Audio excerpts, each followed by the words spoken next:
Hi అండి. Sunday అయినా, Monday అయినా తినాలి గుడ్డు అన్నట్టు సండే అయినా, మండే అయినా ఏ రోజైనా కావాలి బిర్యానీ అంటారు మా పిల్లలు. రోజు చేసి పెట్టిన బిర్యానీ బోర్ కొట్టకుండా తినేస్తారు. అందులో డిఫరెంట్ డిఫరెంట్ టేస్ట్‌తో చేస్తే ఇంకా బాగా తింటారు. నేనైతే రొయ్యల బిర్యానీ చేశాను. రొయ్యల బిర్యానీ ఎలా ప్రిపేర్ చేయాలో చూసేద్దాం రండి. ముందుగా బాస్మతి బియ్యాన్ని 3 గ్లాసెస్ కడుక్కొని ఒక గంట పాటు నానబెట్టుకోవాలి.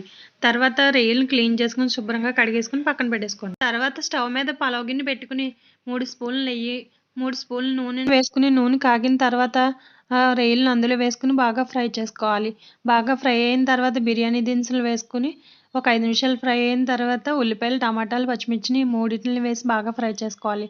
బాగా ఫ్రై అయిన తర్వాత 2 స్పూన్ల అల్లం వెల్లుల్లి పేస్టు, కొంచెం కారం, కొంచెం ఉప్పు వేసుకుని బాగా ఫ్రై చేసుకోవాలి. తర్వాత బిర్యానీ మసాలా, కొత్తిమీరని వేసుకుని ఫ్రై అవ్వనివ్వాలి. ఫ్రై అయిన తర్వాత వాటర్ని వేసుకోవాలి. నేను 3 గ్లాస్ బియ్యాన్ని అయితే తీసుకున్నాను. నేను 5 గ్లాస్ వాటర్ని అయితే వేసుకున్నాను. బాస్మతి రైస్కి అయితే 5 గ్లాసెస్ సరిపోతాయి. మామూలు రైస్కి అయితే 6 గ్లాసెస్ వేయాలి.